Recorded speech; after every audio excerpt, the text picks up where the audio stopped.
சென்னை வியாசர்பாடியில் தீ விபத்தால் பாதிக்கப்பட்ட குடும்பங்களுக்கு உணவு வழங்கிய போது தங்களை போலீசார் தாக்கியதாக புகார் அளித்த தாவேக பெண் நிர்வாகிகள் 2 பேர் ஸ்டான்லி மருத்துவமனையில் அனுமதிக்கப்பட்டுள்ளனர்.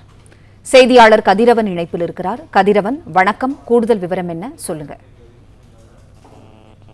நேற்று மாலை வேசார்பாடி முல்லைநகர் பகுதியில் குடிசை பகுதியில் திடீரென தீ விபத்து ஏற்பட்டது.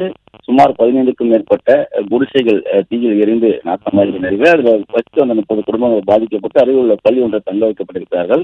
அவர்களுக்கு பல்வேறு அரசியல் கட்சியினர் மற்றும் சமூக ஆர்வலர்கள் உணவு போன்ற அத்தியாவசிய தேவைகளை அவர்கள் வழங்கி வருகிறார்கள். அதே போலதான் நேற்று தாவேக்கை தொண்டர்களும் உணவு ஏற்பாடு செய்து தங்கியிருக்கக்கூடிய பள்ளிக்கு சென்று பொடிகளோடு அவருக்கு உணவு வழங்க ஏற்பாடு செய்து உள்ளே சென்று கொடுத்துக் கொண்டிருந்ததாகவும் அப்பொழுது போலீசார் அவர்களை அப்புறப்படுத்தியதாகவும் அதில் ஏற்பட்ட வாக்குவாதத்தில் பெண் நிர்வாகி இருக்கக்கூடிய கங்காதேவி என்பவரை காவல்துறை ஆய்வாளர் ஒருவர் ஷூ கலரை எட்டி ஒதுக்கு தாக்கியதாகவும் மேலும் தமிழ்ச்செல்வி என்பவர் ஆடைகளை கிழித்து கன்னத்தில் அறைந்ததாகவும் கூறி ஒரு புகார் ஒன்றை காவல் துணை ஆணையர் அலுவலகத்தில் கொடுத்திருக்கிறார்கள்.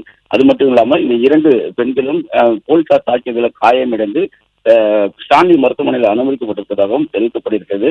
இது தொடர்பாக காவல்துறை உயர் அதிகாரிகள் விசாரணை மேற்கொண்டு வருவதாகவும் தெரிவிக்கப்பட்டிருக்கிறது. போலீசார் தரப்புல தங்க வைக்கப்பட்டிருக்கக்கூடிய இடம் சிறிய இடம் என்னவும், ஆனால் தாவக தொண்டர்கள் 50க்கும் மேற்பட்டோர் கட்சி கொடிகளோடு உணவு வழங்குவதாக கூறி உள்ளே சென்றதால் அங்கு ஒரு கூட்ட நெரிசல் ஏற்பட்டதாகவும் அவர்களை அப்புறப்படுத்த முயன்ற போது தள்ளுமொழி ஏற்பட்டதுதான் இந்த சம்பவம் நடைபெற்றதாகவும் 4 காவலர்கள் மட்டுமே அங்கு இருந்ததாகவும், ஆனால் 50க்கும் மேற்பட்ட தாவகத்தினர் அங்கு இருந்த நிலையில தாங்கள் எவ்வாறு தாக்க முடியும் என்றும் அவர்கள் தரப்பில் விளக்கம் அளிக்கப்பட்டிருக்கிறது. தாக்குதல் ஏதும் நடத்தப்படவில்லை எனவும் தெரிவிக்கப்பட்டிருக்கிறது. அதே போல தாவகத்தினர் அளித்த புகாரின் அடிப்படையில் உயர் அதிகாரிகள் விசாரணை மேற்கொண்டு வருவதாகவும் தெரிவிக்கப்பட்டிருக்கிறது.